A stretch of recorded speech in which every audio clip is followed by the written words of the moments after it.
Χαίρετε, σήμερα θα δούμε πώς να αλλάξουμε το μέγεθος μιας εικόνας χωρίς να χαλάσουμε την ανάλυση της, εύκολα και γρήγορα. Οπότε πάμε, αποθηκεύουμε την εικόνα όπως θέλουμε.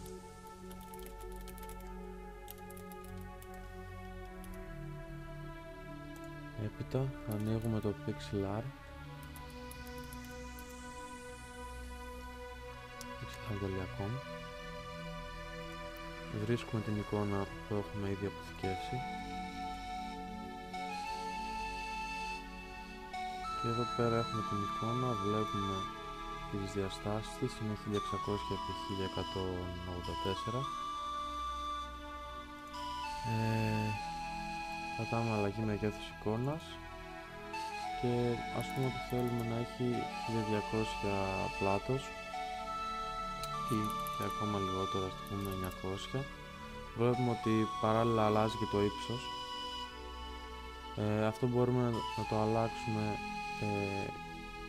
σβήνοντας το περιορισμό αναλογιών, αλλά παράλληλα θα χαλάσει και λίγο τα pixel της εικόνας, οπότε καλύτερα να το έχουμε ανοιχτό. Έπειτα πατάμε εφαρμογή και βλέπουμε ότι οι διαστάσεις μας είναι 900x666 χωρίς να έχει χαλάσει η ανάλυση, τουλάχιστον εμείς δεν το διακρίνουμε. Και πατάμε αποθήκευση σε JPG πάντα και βλέπουμε ότι έχει κρατήσει το 90% της ποιότητας.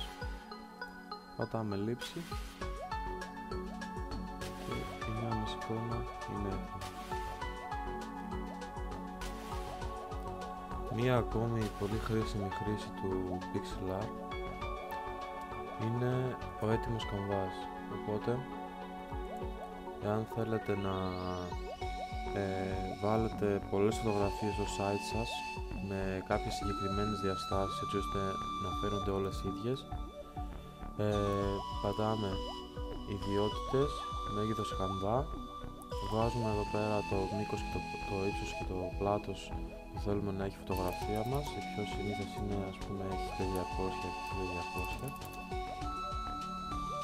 Εφαρμογή και εδώ βλέπουμε ότι αυτό εδώ είναι το 1200x1200. Οπότε πάμε στη ταξινόμηση, ξεκλειδώνουμε την εικόνα μας και την εφαρμόζουμε πάνω στο 1200x1200, κάπως έτσι.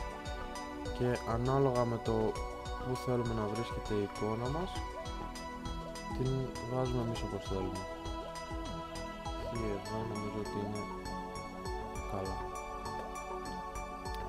Και έπειτα κάνουμε ξανά την ίδια αποθήκευση και άμα θέλουμε να βάλουμε και άλλες εικόνες, σβήνουμε αυτήν, προσθέτουμε άλλες εικόνες, αλλά ο κανβάς το 1200x1200, αυτό εδώ πέρα, θα μείνει ίδιο και θα μπορούμε να έχουμε τις σχετικά μεγέθη που χρειαζόμαστε.